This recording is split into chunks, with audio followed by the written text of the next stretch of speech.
Muy buenas noches para todos. Carmen, un segundo.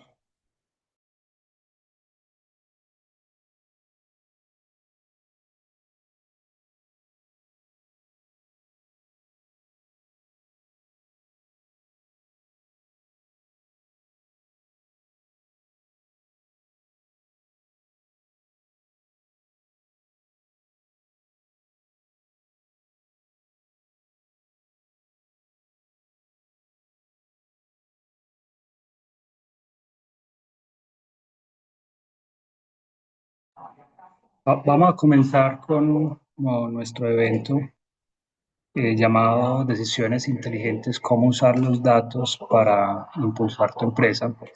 El día de hoy, para nosotros en el Laboratorio Financiero, es un gusto que nos acompañe nuestro profesor experto Jorge Osorio. Él es CEO y director de investigación y desarrollo en JR Robotics.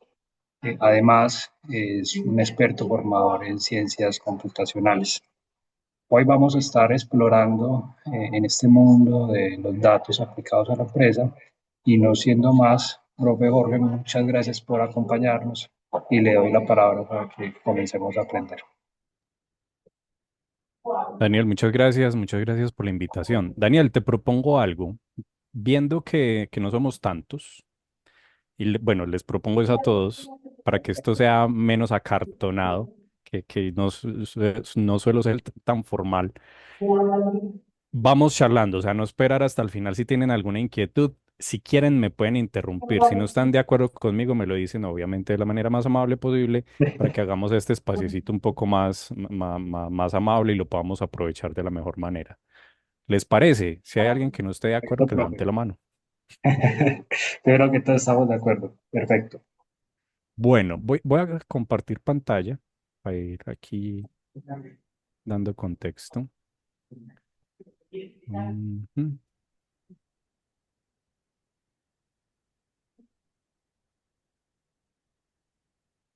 Bueno, me confirman que estén viendo mi pantalla, por favor. Es correcto, profe. Listo. Bueno, entonces vamos a hablar de decisiones inteligentes. Obviamente, hoy las decisiones inteligentes, como toda la vida, siempre han estado acompañadas de datos. Pero más allá de los datos, están acompañadas es de información. Entonces, cuando hablamos de datos actuales, yo siempre contextualizo iniciando como con archivos como los que están viendo en pantalla, más porque en nuestro contexto, sobre todo social y económico, todavía estamos en esa transición. Hemos dado pasos muy interesantes, seguimos dando pasos, pero seguimos en esa transición, en especial porque recuerden que nuestro contexto social y económico es de pequeñas empresas. Nosotros tenemos un porcentaje extremadamente alto de pymes. Entonces, las pymes no tienen el poder económico para acceder a grandes tecnologías o a cosas hoy tan simples como, por ejemplo, un almacenamiento en nube. O en muchas ocasiones, dependiendo ya pues del contexto, hay empresas que todavía tienen archivos de este tipo, pero no estamos hablando de archivos de hace años, ¿cierto? Estamos hablando de archivos recientes, físicos, que se siguen manejando de esta manera. Han venido dando el salto porque gracias a toda esta evolución, hoy es más barato tener un computador con la información guardada que tener toda una bodega llena de papeles como la que ustedes están viendo ahí. Eso es lo que ha venido favoreciendo, pero todavía está ese cambio cultural que no nos permite dar ese salto todavía hacia esas grandes tecnologías. Y obviamente, entre más nos demoremos en dar ese salto, pues más difícil va a ser la transición. Y eso convierte a muchas personas, a muchas empresas sobre todo, en empresas vulnerables sobre todo a la evolución tecnológica. Ahorita vamos a hablar mucho también pues, de todo este tema de evolución tecnológica, porque eso es crucial hoy en día en el tema de manejos de datos, sobre todo en empresas, y es que es muy distinto lo que estamos viendo hoy, lo que estamos hablando hoy, a lo que estuviéramos hablando hace un poco más de 2 años y medio, antes de la entrada de lleno de los modelos generacionales de texto, como es el ChatGPT y todos sus primos, pues, y todos los que conocemos hoy. Entonces, es para arrancar desde ahí. Esto que ustedes están viendo acá se llama Embedding Projector. Esto existía hace muchos años, pero lo que quiero es contextualizar de alguna manera lo que les venía diciendo de qué se trata esto. Ahí todavía están viendo mi pantalla, ¿cierto? Están viendo Correcto. una nubecita de puntos. Sí, señor. Sí, listo. Este Embedding Projector es un proyecto de Google. Google tiene un framework de software que se llama TensorFlow, que se usa para hacer machine learning, inteligencia artificial y bueno, una cantidad de cosas alrededor de analítica de datos. Si nosotros pasáramos de ver los datos así como los vemos acá, que esto es algo completamente abstracto, a algo que como primera, digamos que como primera impresión, vemos que es un abstracto, es una nube de puntos. Aquí es un poco más fácil de entender cómo es que hoy podemos relacionar información, o más bien relacionar datos para convertirlos en información. Esto se llama Word2Vec. Esto es algo que se hace para codificar la información, codificar los datos que nos generen información relacionada. Si yo me acerco acá, ustedes ven que aquí hay una serie de puntos con unos nombrecitos. Si yo le doy clic a cualquiera de estos punticos, entonces él lo que me va a demostrar es normalmente con la data que esto está relacionado, el punto que yo le di clic que se llama concerto está relacionado directamente con otras palabras, como por ejemplo violín, sonata, cello, piano, orchestra, symphony. Y ahí es donde comenzamos a entender cómo de manera casi abstracta relacionamos los datos. Y así es como funciona nuestro lenguaje, que no es nada distinto a cómo funcionan los datos en una empresa normal. Si yo les digo, por ejemplo, la puerta está, entonces, según el contexto en el que ustedes estén, ustedes van, o al menos sus mentes van a tratar de completar la oración diciendo algo como, pues la puerta está cerrada, la puerta está abierta, la puerta está dañada, etcétera, pero no nos vamos a ir muy lejos de eso porque es lo usual para nosotros. Ese usual es lo que hoy normalmente conocemos como lo que es lenguaje natural. Es el lenguaje natural en el que cómo le enseñamos hoy a las computadoras a entender cómo hablamos los humanos. Y ese ha sido el gran éxito de ChatGPT y todos sus hermanos, aparte pues de otras tecnologías. Asimismo, es como podemos nosotros coger datos en una empresa y empezarlos a relacionar para poder tratar de entender qué hay más allá. Ustedes mismos, si quieren, por acá está el linkcito.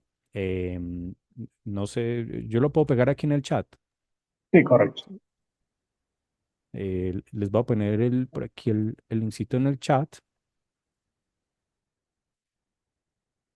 Ahí está por si le quieren cacharrear, es bien interesante para que lo miren. Esto tiene pues varias modalidades que se han venido probando a través de los años.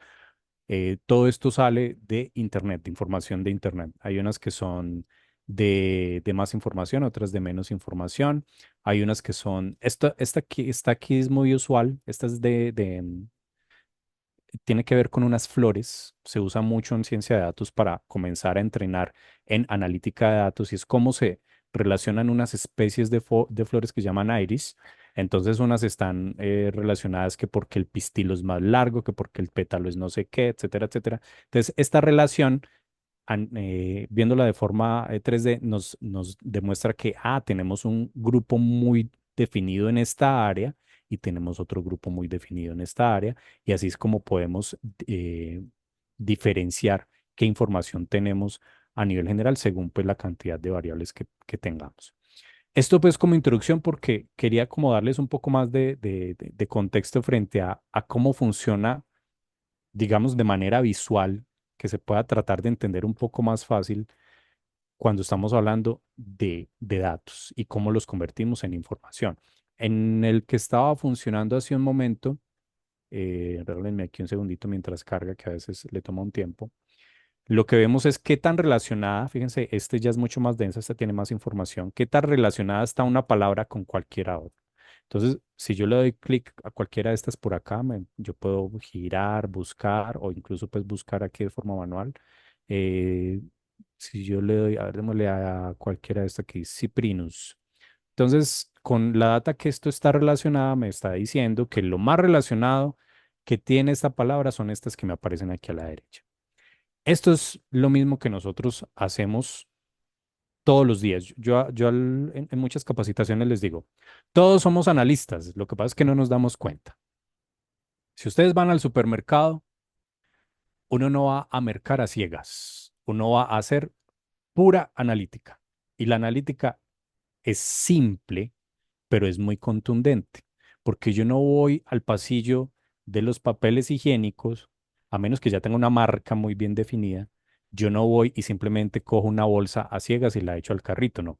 Si yo no tengo ya una marca definida, yo hago una analítica y es, yo cojo el paquete, lo miro, le hago al rollo con la mano a ver si está blandito, si está duro y empiezo a mirar cuántas hojas tiene, cuántos metros, cuál es el costo por unidad, etcétera, etcétera. Y ya digo, sí, este es el que me parece mejor para mí porque es suavecito, es triple hoja, tiene tantos metros, etcétera, etcétera. Y eso es toda una analítica que va alrededor de eso y eso sucede así con prácticamente todos los productos. Y casi todas esas decisiones las tomamos alrededor de cómo usamos los datos. De esa manera, o más bien de esa misma manera, es que llevamos el contexto de los datos a las empresas. Entonces, cuando no tenemos datos, pero cuando no tenemos información es porque tenemos muchos datos sin procesar y ahí es donde entra de lleno la gestión de datos. La gestión de datos, imagínenselo como una tienda en línea. Cada vez que alguien compra, deja una huella. ¿Qué compró? ¿Cuándo? ¿Cuánto pagó? Si usó un cupón. Y sin la gestión de esos datos, pues la información que hay ahí, ese oro que hay ahí, pues eso se pierde. Pero con una buena estrategia se puede enviar, por ejemplo, una oferta personalizada a esas personas para que esas personas vuelvan y consuman. Hace muchos años, recuerdo un profesor en mi pregrado diciéndonos, eh, contándonos una historia de un supermercado en Barranquilla que fue pionero en Colombia en relacionamiento con clientes porque empezó a tomarle los datos a los clientes de manera informal. En la caja, usted cómo se llama, etcétera, etcétera, y logró pues cierta confianza. Y cuando notaban que un cliente que regularmente iba una vez por semana o tal vez una vez cada 15 días, dejaba de ir, le mandaban un pequeño regalito a la casa. Le decían, te extrañamos y le mandaban cualquier cosita. Y eso empezó a generar una fidelización muy buena a través del tiempo y obviamente pues mejoraron sus ventas. La gestión de datos puede ser tan importante como la vida de la empresa, porque si no entendemos lo que estamos haciendo, pues no podemos hacer nada al respecto. Y aquí viene la famosa frase que es un poquito cliché, pero es muy real y es lo que no se mide no se controla. Y si no lo controlamos, pues entonces ¿para dónde vamos? Pero la gestión de datos tiene ese objetivo de capturar, almacenar, organizar, proteger y analizar datos. Porque en el análisis es finalmente donde podemos tomar esas decisiones informadas. Necesitamos coger los datos y convertirlos en información que nos sirva realmente para tomar decisiones. Si no estamos usando los datos para usar decisiones, los datos lo que están haciendo es estorbar. Y ahí, un poco más adelante vamos a hablar de eso, pero ahí entra el tema ya de la gobernanza de los datos. Entonces, la importancia de la gestión de los datos tiene que ver con precisamente la ocupación o lo que le implica a una empresa tener datos, sea físicos o digitales guardados. En cualquiera de los dos casos, eso cuesta o coger esos datos y que se conviertan en un insumo completamente valioso para que esa gestión adecuada nos permita análisis y en la mayoría de los casos una visualización. La visualización es súper importante. Como les mostraba yo ahorita en el ejemplo de la página que les puse ahí en el chat, descubrir patrones, por ejemplo, de compras es primordial para cualquier empresa. O sea, una empresa que no venda, pues simplemente deja de existir. Y como siempre han dicho por ahí, usted puede tener el mejor producto o servicio del mundo, pero si no lo vende no tiene nada. Y usted puede tener el peor producto o servicio del mundo, pero si lo vende, lo tiene todo.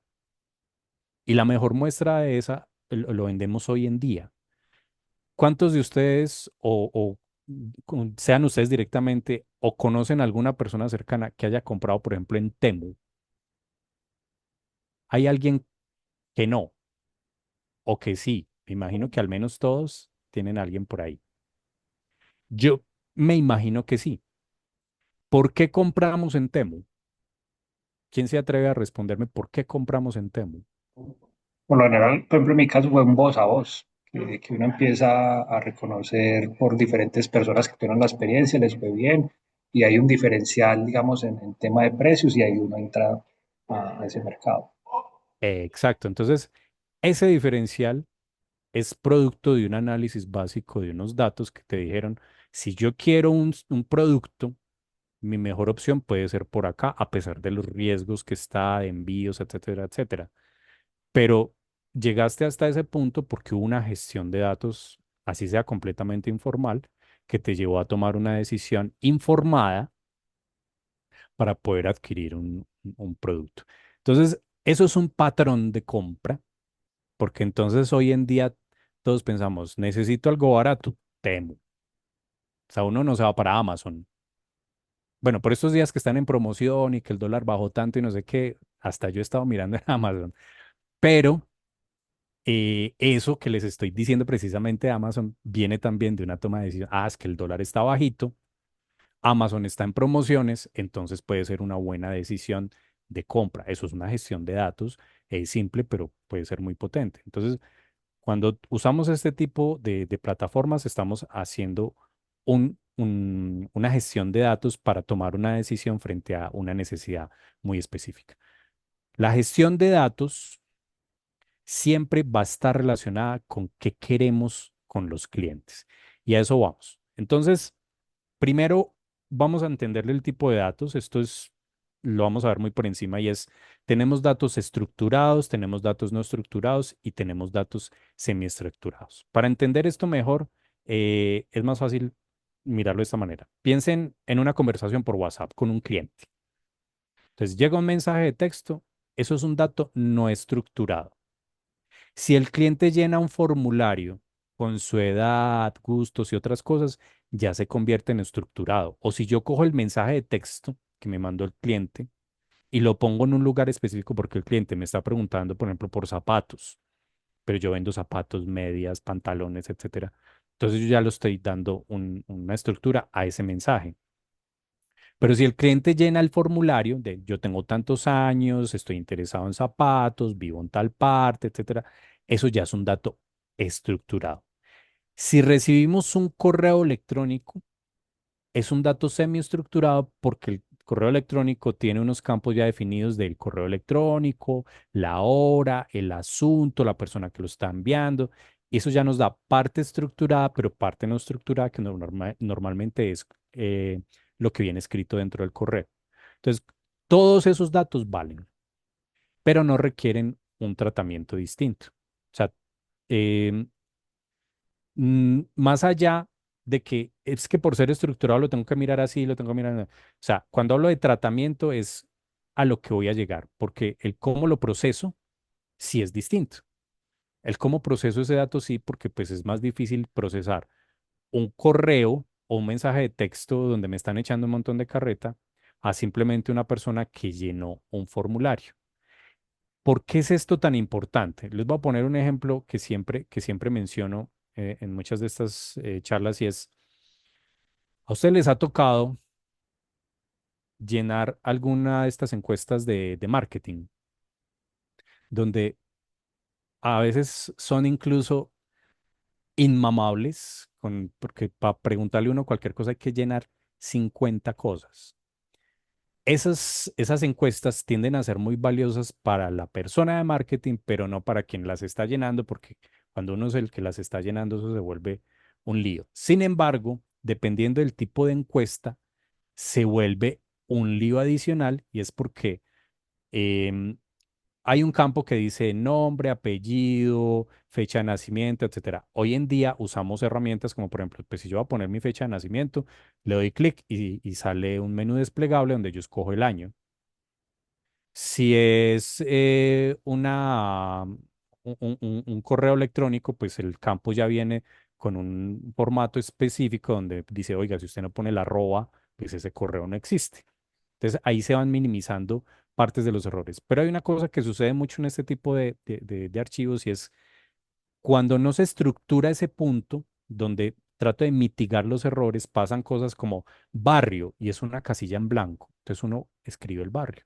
Entonces supongamos, mira, yo vivo en Calasanz. Y cuando uno va a procesar los datos, resulta que hay 50 Calasanz, porque uno lo escribió con K, el otro con S, el otro con X, con Z, de todas las maneras posibles. Entonces resultamos con muchos más barrios de los que finalmente puede tener una ciudad como Medellín, solo por algo tan específico. Entonces es muy importante la estructuración de los datos, incluso desde, como dicen las mamás, desde el pienso del cómo voy a adquirir yo esos datos. Y ahí viene algo que se llama el ciclo de los datos y es Pues, la qué recolección. pena, te consulto algo Señor. con respecto al anterior. Ahora con la inteligencia artificial, de pronto tienes conocimiento de alguna que sea capaz de depurar y limpiar estos datos y segmentar todos esos tipos de calazas en una sola. De hecho, casi todas las están haciendo y lo hacen relativamente bien. El tema que viene sucediendo es que para que lo haga el contexto que está necesitando no funciona bien en todos los casos. Por ejemplo, para un proceso como Calasanz, hay que explicarle de muy buena manera cuáles son los posibles errores que se pueden cometer para que él trate de redondear esos errores y los pueda comprender. Porque uno de los problemas que tenemos todavía con la inteligencia artificial que se espera solucionar muy pronto es que si bien coge los contextos generales de muy buena manera, los contextos específicos todavía le cuesta. Y ahí es donde los grandes como ChatGPT, Gemini y los otros pues que están en el mercado tratan de seguir avanzando para que una pregunta tan sencilla como, oiga, la palabra ceipa, ¿cuántas letras tiene? Hoy todavía muchos modelos fallan en una pregunta tan simple. ¿Cuántas letras tiene Seipa? Entonces, pues, para nosotros eso es súper lógico y súper claro. Pero para un modelo computacional todavía le cuesta, entonces yo tengo que coger es esta palabra y mirar cuántas letras tiene, pero resulta que es que yo no me comunico, o sea, si bien yo tengo un procesamiento del lenguaje natural, cuando yo proceso internamente, yo no proceso de esa manera. Yo proceso por algo que se llaman tokens. Ustedes han visto que cuando uno se mete por ahí en las configuraciones y le dice, no, te quedan tantos tokens o esta conversación te consumió tantos tokens o cosas así. Los tokens son una forma que tiene la inteligencia artificial de coger pedazos de texto y codificarlos. Entonces, él puede coger, por ejemplo, en la diapositiva que tenemos ahí en ese momento, él puede coger ciclo de vida como un solo token y de los datos como otro token, o puede coger palabra por palabra como cada uno de los tokens, pero eso no es tan simple. Entonces, por eso le cuesta generar o llegar a puntos tan específicos como ese. Otra de las preguntas que le cuesta para poder razonar bien, que me parece una pregunta muy interesante, aunque en las últimas generaciones, sobre todo este año, lo ha venido haciendo muy bien casi todos los proveedores de estos servicios, es por decir, si en Medellín es medianoche, en Barcelona, perdón, si en Medellín es medianoche y en Bogotá es la misma hora, ¿puede en Bogotá ser de día? Pues para nosotros, pues no, ¿cierto? Pero a la inteligencia artificial le cuesta irse hacia la otra información y decir, venga, Medellín, son del mismo país, tienen el mismo uso horario, etcétera, no, si tiene que ser de noche, pues no puede ser de día. Es un razonamiento muy lógico para nosotros, pero para las máquinas todavía les cuesta y eso es en lo que vienen evolucionando. Hace poquito me preguntaba, venga, pero es que las inteligencias artificiales uno como que sigue viendo mucho de lo mismo, como que eso no ha venido evolucionando tanto a nivel de productividad, por ejemplo, en una oficina. Y yo le dije, lo que pasa es que eso depende es de cómo usted lo está usando. Si usted lo está usando únicamente para chatear, no va a haber diferencia. Pero si usted lo empieza a usar de una forma más técnica, de una forma más profesional, sí va a empezar a encontrar diferencias y cada vez va a ser una mejor herramienta para que usted sea una persona más productiva. Lo que pasa es que en ninguna parte nos están entrenando para eso. A nosotros nos entregaron un chat GPT como, oiga, ahí está, mire a ver qué hace con eso. Y hay cursos en los cursos de todos y eso, pues, con el respeto de muchos de mis colegas, la mayoría de esos cursos funcionan muy bien si están muy bien actualizados, pero a la semana sale una nueva versión y queda desactualizado. Entonces, la única forma es usándolo y usándolo y usándolo para realmente estar muy familiarizado con cuáles son las ventajas y las limitaciones que tienen estas herramientas. Entonces, cuando uno le pone a la inteligencia artificial hoy en día, la gran mayoría, dependiendo del contexto, lo hace muy bien, pero más allá o ya con cosas muy, muy, muy específicas, todavía le cuesta. Hay una cosa que venimos haciendo hace muchos años que se llama el análisis de sentimiento, que es, venga, ¿eso que está escrito es bueno o es malo?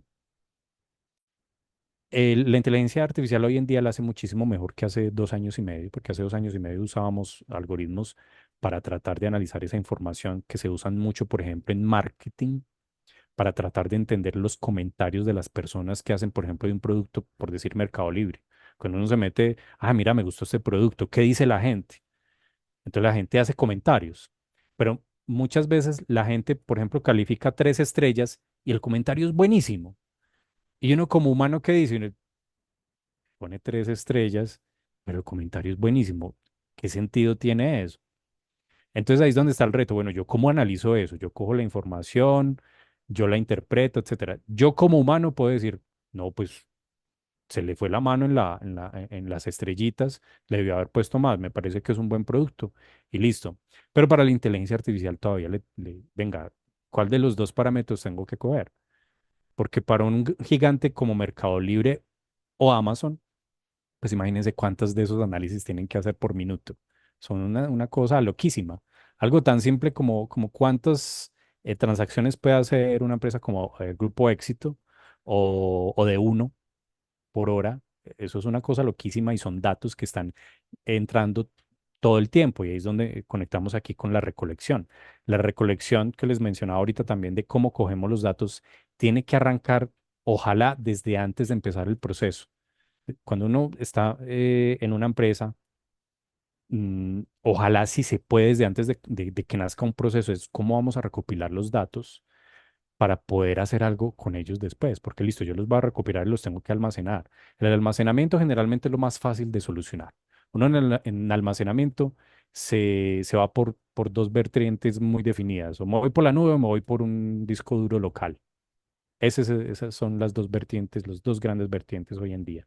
¿De qué dependen? Del bolsillo. O sea, ¿yo qué tengo? ¿Estoy dispuesto a pagar una nube solamente para guardar datos o es que luego los voy a procesar ahí? Entonces ahí es donde se empiezan a relacionar cómo lo recolecciono, cómo lo almaceno, cómo lo proceso para posteriormente poder hacer algún tipo de análisis.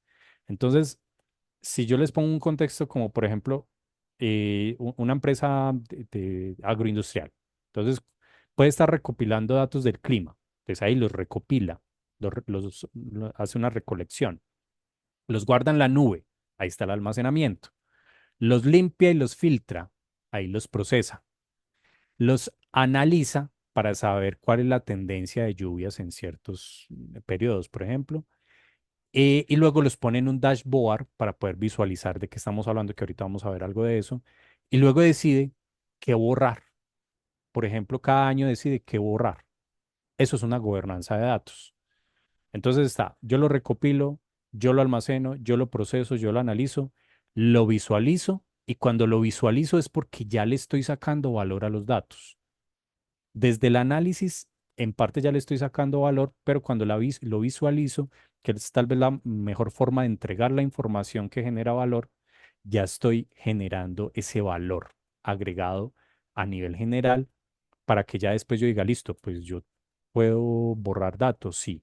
Así como en esa primera diapositiva que les mostraba ese archivo, antes estaba muy bien definido en casi todas las empresas. No, archivo que tenga más de 5 años para la basura. Por normativa hay unas empresas de ciertos sectores que tienen que guardar información por cierta cantidad de tiempo, pues normalmente en las privadas es lo que diga la privada, a menos pues que esté en un sector específico. Pero es lo que diga la privada, si la privada dice, no, vamos a guardar datos únicamente por un año, listo. Porque hoy guardar datos es muy costoso, sea en un disco duro local o sea en la nube, porque por más pequeña que sea la empresa, las empresas están generando muchísimos datos. Entonces ahí viene la gobernanza de qué estoy haciendo, cómo estoy gestionando los datos. Pero la gobernanza va mucho más allá. La gobernanza va en cosas tan simples como aquellos que trabajan en empresas donde tal vez sus computadores no pueden acceder al correo electrónico personal, eso ya es gobernanza. O que no tengan, perdón, que no tengan habilitados los puertos USB, eso ya es gobernanza. O que cada tanto los datos se les hace un backup, etcétera. Todo eso es gobernanza. Entonces, para poder tomar las decisiones basadas en datos, se necesita pensar en cuál queremos que sea esa ventaja estratégica o cuál tenemos inicialmente pensada.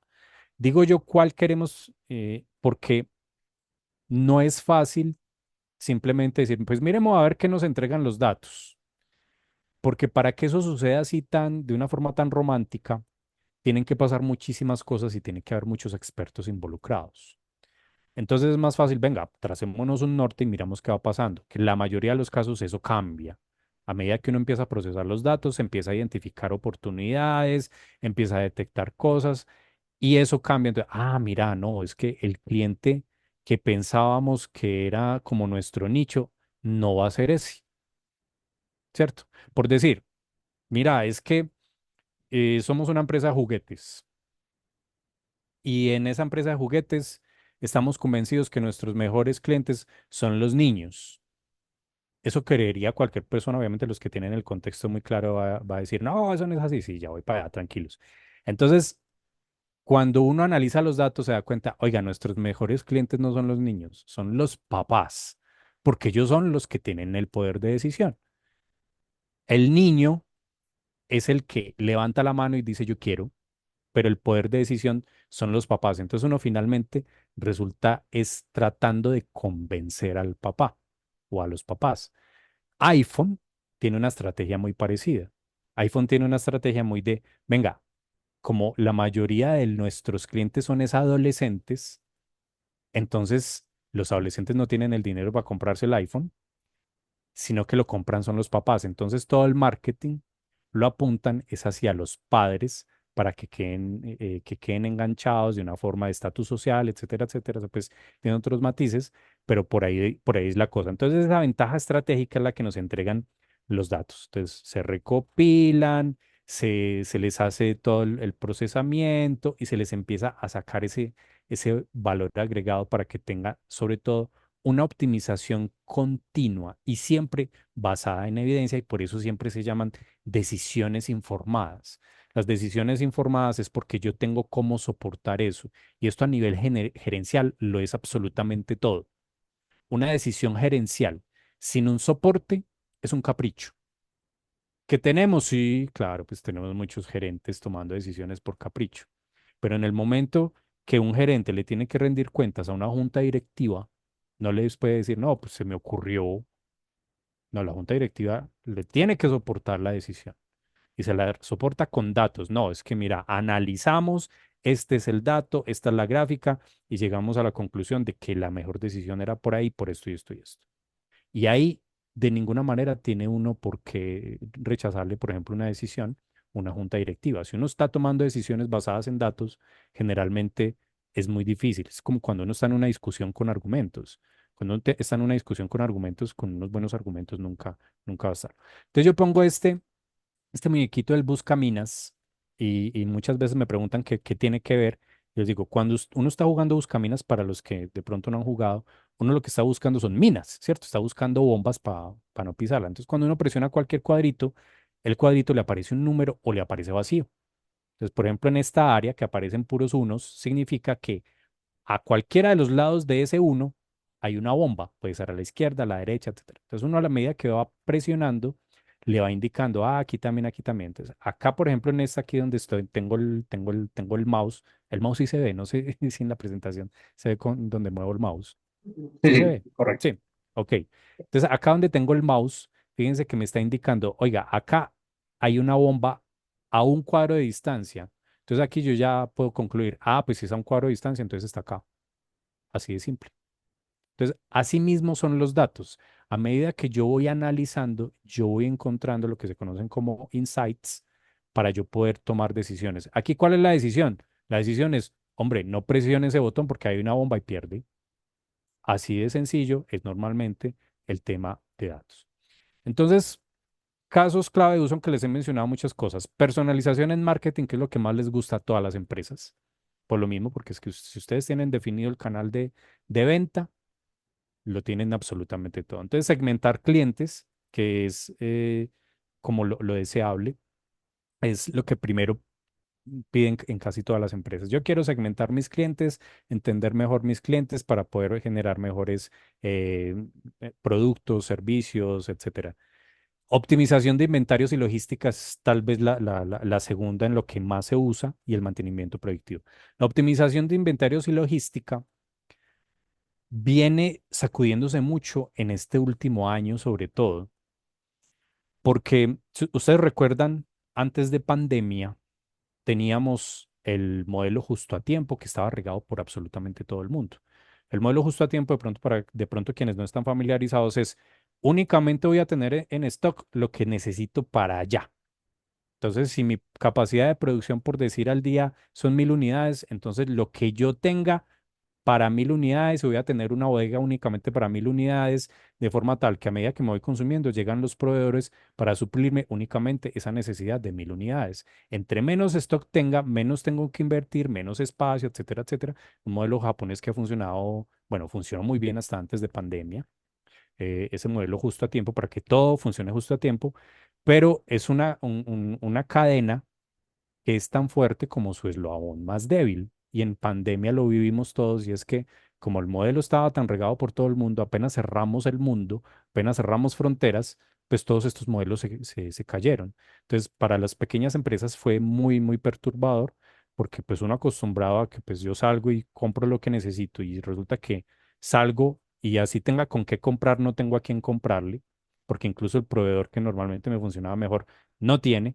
Entonces eso se ha venido, digamos que cambiando. Esos temas de optimización de inventarios y logística ya se miran con otros ojos, más pensando en qué pasa si algo sucede. No para tener de pronto más inventario, sino para tener, venga, yo puedo tener sustitutos, puedo tener una producción distinta para que eso en caso de que suceda no me afecte. Cosas así por el estilo, cada empresa tiene su complejidad pues alrededor de esto. Y el mantenimiento predictivo sobre todo porque es mucho más sencillo salirle adelante a una reparación que una reparación completa. Porque es mucho más fácil decir yo en una línea de producción, vea, dentro de 15 días vamos a parar 2 horas para hacerle mantenimiento a este motor. Perfecto, todos saben, todos se programan y se mira cómo se optimiza. A decir, oiga, Inge, estamos parados porque ese motor se quemó. Y el motor se quemó es, oiga, ¿y de dónde nos sacamos un motor? Son las 3 de la mañana, domingo. ¿Qué hacemos? Entonces, siempre el mantenimiento predictivo va a ser crucial en eso. Y en temas de mantenimiento predictivo, hay lo que ustedes quieran, que es tal vez uno de los más fáciles de entender, y es cuando llegan todas estas tecnologías en los últimos años, lo que se conoce como el IoT, el Internet de las Cosas, empezamos a meterle sensórica a todo.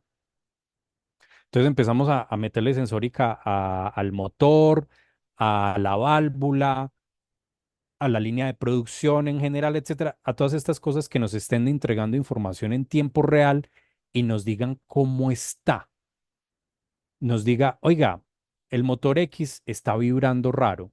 Ese vibrando raro, ese motor necesita mantenimiento ya, porque si no se va a quemar. Oiga, es que la luz X se puede estar fundiendo porque mira que el sensor que mide la corriente está fluctuante y eso no puede fluctuar, debe permanecer constante. Entonces, esa luz hay que cambiarla. Eso es una señal de que puede fallar en cualquier momento. Entonces, ese tipo de cosas son las que a través de datos, incluso relativamente básicos, podemos tomar decisiones muy importantes, sobre todo que nos permitan optimizar mucho de lo que normalmente hacemos. Y esto es en prácticamente todo, donde Profe, metamos, donde te hago, implementemos. te hago ahí Siga. una consulta, porque me parecen muy interesantes estos casos de uso, pero pienso en la realidad de la mayoría de nuestras empresas, que son microempresas. Ujú. y entendiendo que estas tecnologías, aunque son muy útiles, son muy costosas para el alcance de las microempresas. Sí. Dentro de tu conocimiento, ¿cuáles son las tecnologías o los usos más económicos que una microempresa puede utilizar para ser mucho más eficiente, más rentable, más productiva? Pues normalmente eso depende mucho del sector, pero si nos vamos a a una empresa productiva tradicional donde tenemos unas líneas de producción, unas personas así, generalmente es cuáles son nuestros KPIs, cuáles son nuestros indicadores clave y cómo están funcionando esos indicadores clave alrededor de la empresa. Por decir, yo tengo una línea de producción donde produzco panes. Los panes van saliendo, se inspeccionan y luego se empacan, pero van saliendo así a la guachapanga, como dicen por ahí. Si yo puedo poner una sensórica que me permita primero, oiga, ¿cuántos panes están saliendo por hora del horno? Un contador relativamente simple que en este tipo de tecnologías hemos evolucionado mucho y hay de todo, obviamente, está desde las versiones muy simples hasta versiones pues que uno dice que quién pagará eso, pero pues hay industrias que pagan cosas. O sea, en un sensor, por ejemplo, de proximidad, hay sensores de 10.000 pesos y hay sensores de 10 millones de pesos. Y hacen exactamente lo mismo, ¿cierto? Ahora, aquí viene es un tema de confiabilidad. Si yo quiero que eso no me falle, mejor dicho, así le caiga una bomba atómica, pues compres el de 10 millones de pesos. Realmente eso es lo que necesito como empresa. ¿Me puedo dar el lujo de que eso me falle una vez cada 2 meses? Ok, entonces pongo uno más barato. Entonces ese tipo de sensores vienen tomando mucho más, digamos que confianza dentro de todos los sectores porque, oiga, uno de los paradigmas que es, oiga, es que insertar tecnología es muy costoso, eso ya viene cambiándose. Antes de comenzar la conferencia estaba hablando precisamente de eso con Daniel y es cómo hemos venido implementando cosas que sí se pueden para nuestro contexto social y económico a valores que sí tienen sentido. Porque si yo llego y me caso con una marca, voy a hablar de marcas, después no me den en la cabeza, por favor, y es a nivel industrial, Siemens. Es una cosa loquísima, pero vale toda la plata del mundo. Y me tocó ver en una empresa automotriz de aquí de Medellín cómo se paró una línea de producción todo un fin de semana porque el jefe de mantenimiento dijo, si el repuesto no es Siemens, no se pone absolutamente nada aquí.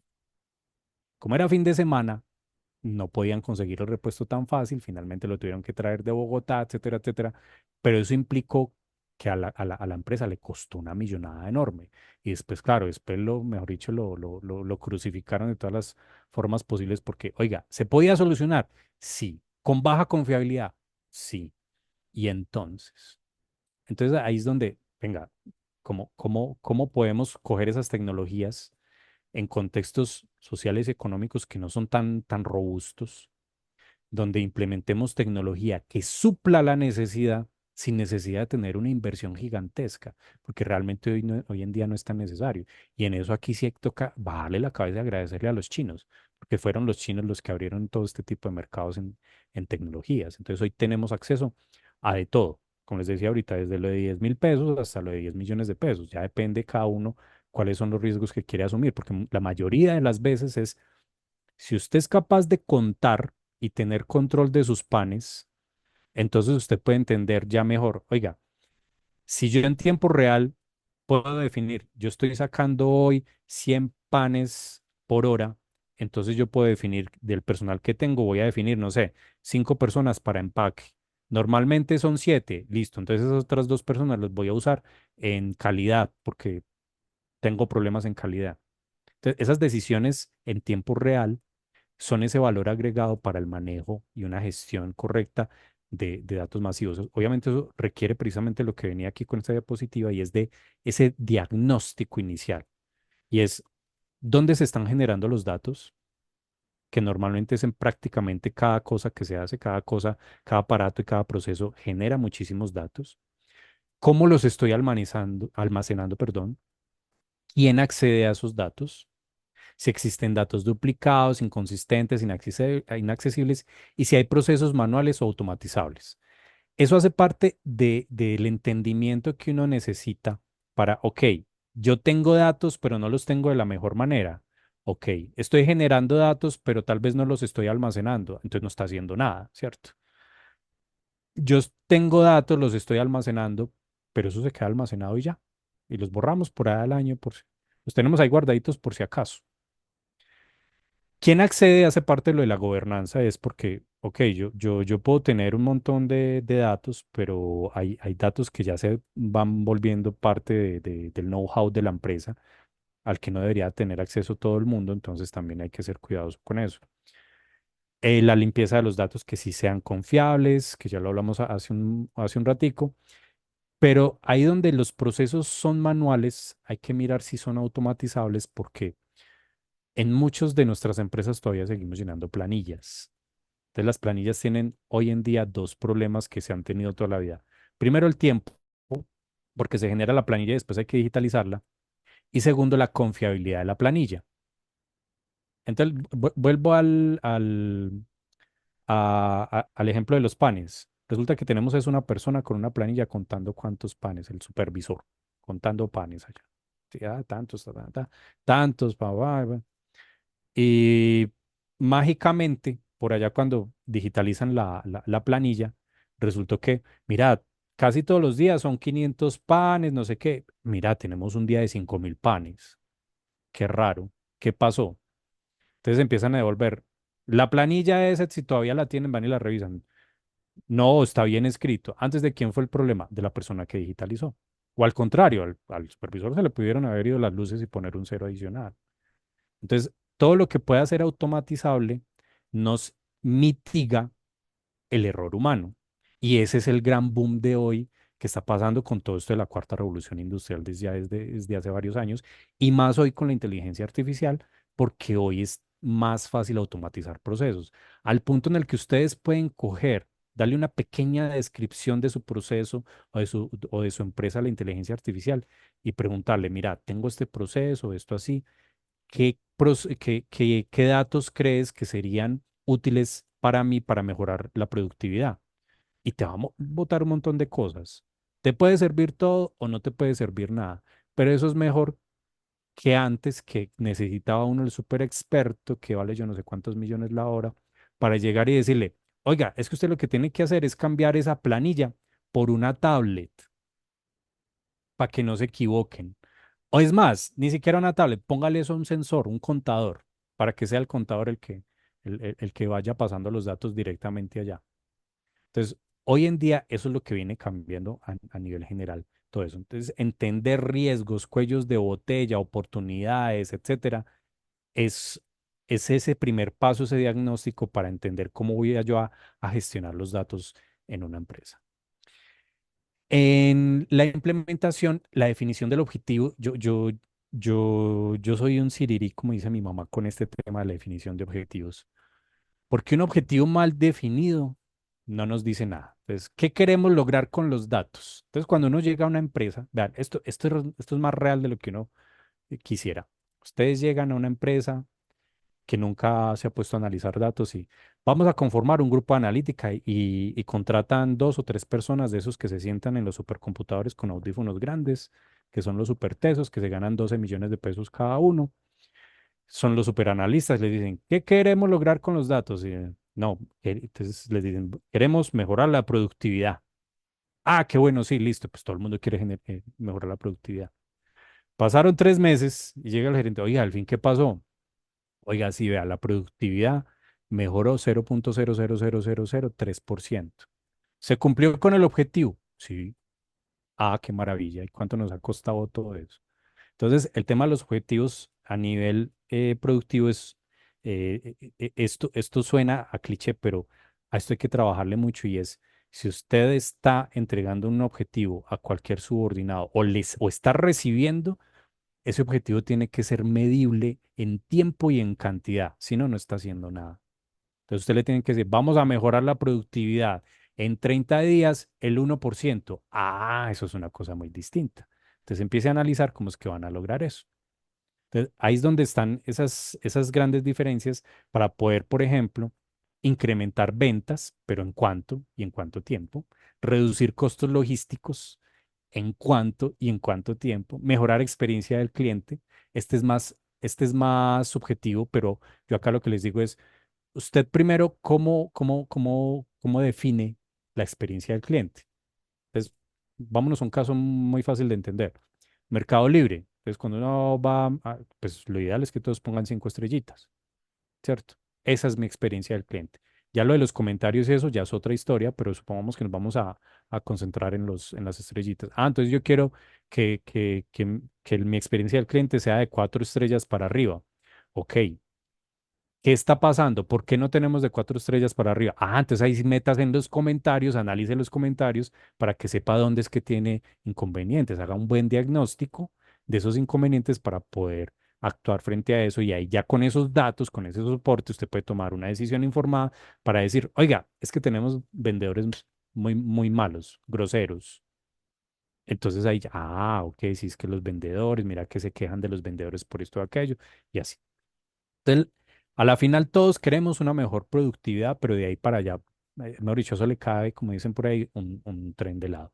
Y como lo mencionaba hace un ratico, los objetivos medibles, alineados, tienen que ir con los KPIs estratégicos, ¿cierto? Es decir, esos indicadores clave de la empresa, que son esa gran, eso que nos ayuda a entender si finalmente la empresa va por buen camino o no.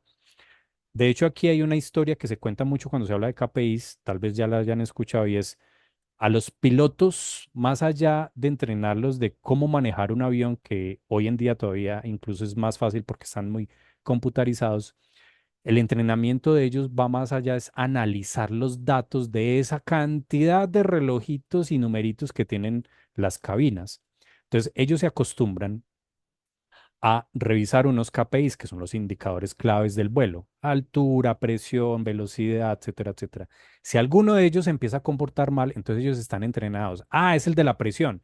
Si es el de la presión, el que está comportándose raro, entonces yo tengo que revisar los otros 50 que están relacionados con eso, e identificar dónde está el problema. Entonces, ahí es donde se entiende mejor eso, porque, pues imagínense, ustedes han visto una cabina de avión, cuántos indicadores tiene, pues en un vuelo de, por ejemplo, Medellín-Bogotá, que dura menos de media hora, pues no van a tener tiempo de revisar todos esos relojitos y todos esos numeritos. Ellos están entrenados solamente para unas cosas y en caso de, sabrán cuáles otras mirar. Entonces, por eso todos los objetivos siempre tienen que estar relacionados de alguna manera con los objetivos claves de la empresa, los indicadores claves de la empresa.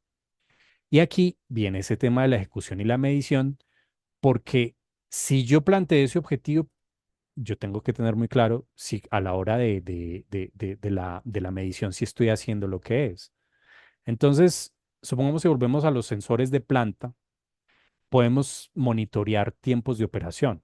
Por ejemplo, si se redujeran los tiempos muertos en tanto por ciento, pues el área de finanzas nos puede aprobar, venga, si estamos mejorando por ahí, entonces podemos agrandar este proyecto de análisis o de gestión de datos porque eso nos está trayendo beneficios.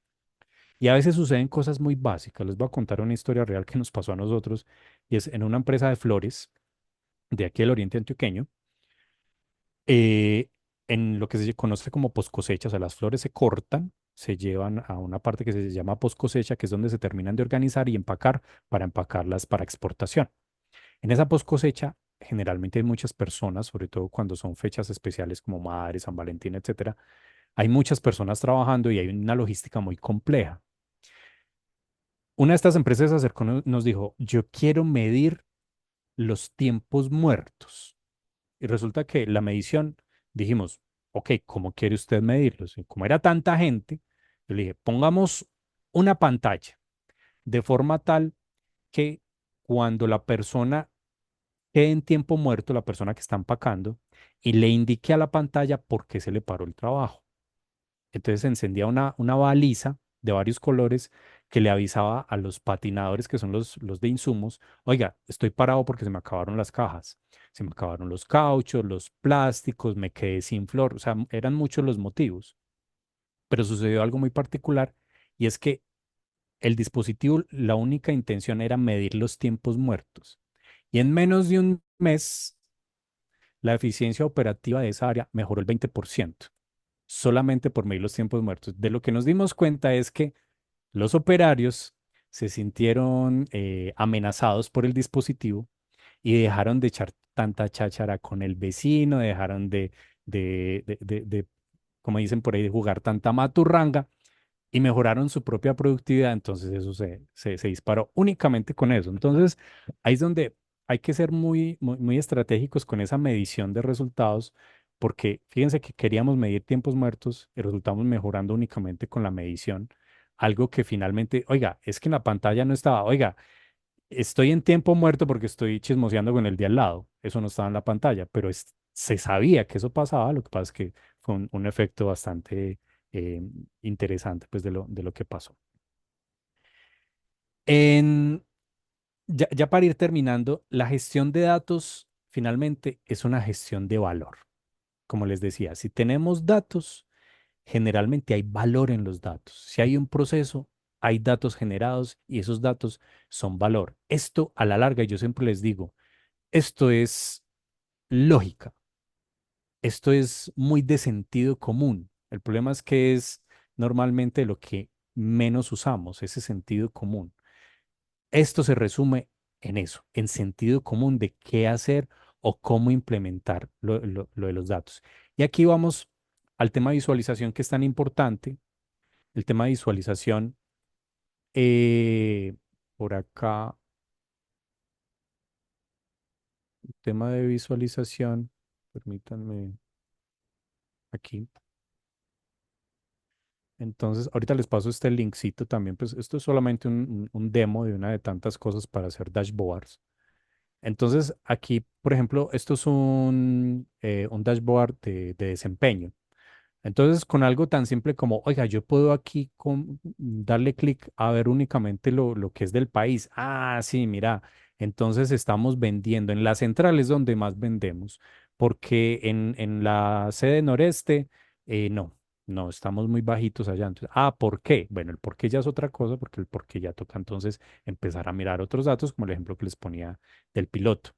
Entonces, la visualización es muy importante en esta página que les voy a pasar en un momentico. Hay muchísimos ejemplos, pero se trata de esto, estas cosas dinámicas y sobre todo si se mantienen simples, generan unos impactos muy positivos a la hora de tomar decisiones. ¿Por qué insisto tanto en que sean simples? Yo digo que una de las reglas generales a la hora de generar dashboards, sea desde un Excel simple o sea con software avanzado, es que el dashboard o las imágenes tienen que hablar por sí solas lo que más puedan. Si necesitan una historia, es porque estamos fallando en algo ahí. Es porque les voy a contar algo. En análisis de datos se suele usar algo, un software que se llama R, que es un análisis, perdón, un software estadístico que es muy potente, genera unas cosas muy tesas, muy bacanas, pero el 99% de los casos hay que explicar las gráficas, precisamente por lo avanzado. Y le he escuchado ya dos veces a los gerentes, y me perdonan la expresión, tanta huevona para algo que se podía hacer con Excel. Y es una realidad, o sea, tanta cosa para algo que, hombre, hágalo simple. Usted lo que necesita es transmitir una información, no hacer una super gráfica que nadie le va a entender. Entonces, eso es clave. Entonces, dashboards simples como esto, donde yo puedo entender y tratar de tomar decisiones informadas, incluso en tiempo real, porque imagínense, si no lo tienen ya de pronto en sus empresas, si yo puedo ver mi proceso, cómo está funcionando hoy, que es uno de los éxitos, por ejemplo, de las empresas alemanas tradicionales, es que ellos pueden decidir de forma automática cuál es el mejor momento para producir, porque el valor del kilovatio hora es más barato hoy de 4 a 6 de la tarde, por ejemplo. Entonces, no, la mejor hora para producir es esa porque nos ahorramos, con el compromiso que tenemos hoy, nos ahorramos yo no sé cuánta plata ahí, hagámosle por ahí. Obviamente nuestro contexto es muy distinto, pues tenemos contextos mucho menos automatizados, pero no estamos muy lejos al menos de tener información en tiempo real para poder hacer ese tipo de cosas. Bueno, no siendo más, por ahí es la cosa de toda la carreta que les eché. Por ahí la cosa en temas de gestión de datos, en temas de, de análisis de datos, sobre todo de esas decisiones que tienen que ser inteligentes, sobre todo hoy en día, porque una de las herramientas más potentes que tenemos hoy en día es la inteligencia artificial. Hoy no necesitamos al super experto en un análisis de información, hoy no necesitamos al super experto en un tema específico, al menos no inicialmente. Ya a medida que uno va avanzando en ciertas cosas, sí es muy bueno y siempre es necesario tener al experto porque son los expertos los que deben tomar la decisión. Nunca es el analista, a menos que el analista sea experto. El analista ayuda a interpretar los datos y da una recomendación, pero siempre debe ser el experto el que tome la decisión. Un gerente toma decisiones apoyado en sus expertos. El experto le dice, eso tiene que ser tal cosa, porque la responsabilidad finalmente es del gerente o del presidente de la empresa el que tiene esa responsabilidad grande de, listo, vamos a hacerlo por ahí, porque sus analistas y sus expertos tomaron una información y con esa responsabilidad o ese respaldo de los datos pueden estar tranquilos de que están tomando decisiones inteligentes y decisiones informadas. No sé si tengan inquietudes, preguntas, Daniel. Profe, por acá todos ya tienen el micrófono abierto. Yo sí tengo una inquietud. Y es, entre Sí. estas fases yo me quedé con algo muy interesante y es donde nombraste el sentido común para la interpretación y la decisión después de observar los datos, los usos de datos. Para los gerentes, ¿qué prácticas o de qué forma entrenarías el sentido común? Que a veces es lo menos común de lo que tiene el gerente, por ejemplo. Yo a los gerentes siempre les digo algo, es confíe en su personal y en sus expertos. Si su experto le está diciendo que por ahí se va a caer, por ahí se va a caer. No sé, o sea, uno como gerente, uno normalmente sí tiene que seguir a veces ciertas corazonadas, pero normalmente son porque no tiene más de dónde coger. Pero cuando llega el capricho, ahí es donde todo tiende a estrellarse. Pues yo les digo a los gerentes, vean, trate de entender las tres analíticas básicas, que las usamos todo el tiempo, pero no lo sabemos. Está la analítica descriptiva, que es la que hacemos, simplemente cogemos la información, los datos, perdón, los convertimos en una información de qué está pasando ahí, ¿cierto? Está la analítica predictiva y es, oiga, basado en esta información, va a pasar probablemente esto. Les pongo un contexto específico y es, si yo necesito llegar del centro a Ceipa en transporte público, entonces yo llego y analizo normalmente los buses, el metro, lo que sea que tendría que usar de ahí para allá, puede tardar 30, 40 minutos, entonces eh, mi analítica descriptiva me dice que el promedio del trayecto es de 35 minutos. Mi analítica predictiva es, yo necesito llegar allá a las 10 de la mañana. Entonces, por predicción, yo digo, tengo que estar cogiendo el transporte más o menos 9:15, 9:20 para llegar un poco antes de lo que normalmente se llegaría hasta allá. Pero está hoy la más importante, que es la analítica prescriptiva, y es, ¿cómo hago yo con los datos que tengo, la información que tengo, para replicar un comportamiento específico? Y esto en ventas siempre es súper ganador porque lo voy a hacer con un ejemplo.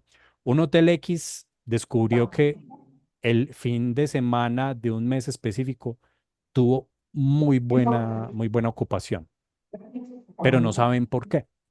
Entonces, cuando se ponen a mirar, oiga, mira, es que en los datos, en la ciudad o a los alrededores hubo un evento de no sé qué, no sé qué, no sé cuánto, y nos fue súper bien. Entonces, con la prescriptividad, yo lo que digo es, ¿cómo hago para replicar unas condiciones muy similares para que eso vuelva a suceder para mi hotel? Entonces, yo ya me pongo de acuerdo tal vez con otros hoteles, con agencias locales, con cosas de eventos, para tratar de replicar algo muy parecido para que eso se vuelva a dar. Entonces, el tratar de entender esas tres prescripciones y llevándolo al ejemplo del transporte es, mira, es que cuando uno coge el transporte del centro para Ceipa y son más o menos las 7:30 de la mañana o las 7:30, 9 de la mañana, hay mucho vehículo.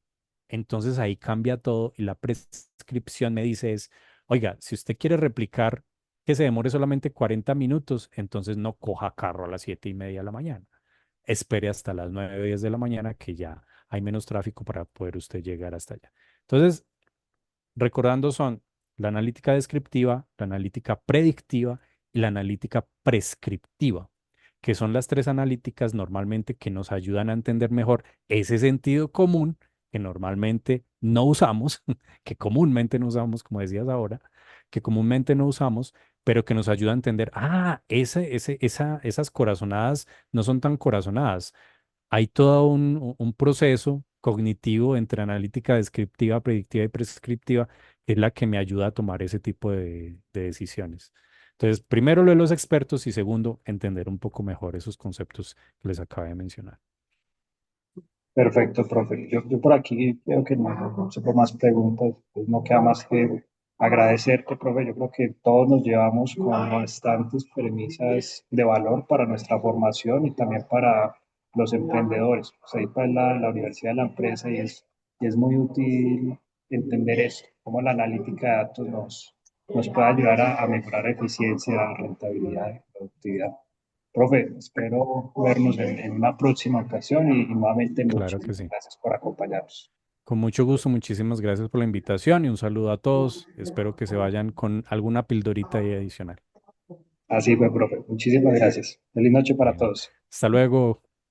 Muchas gracias, hasta luego.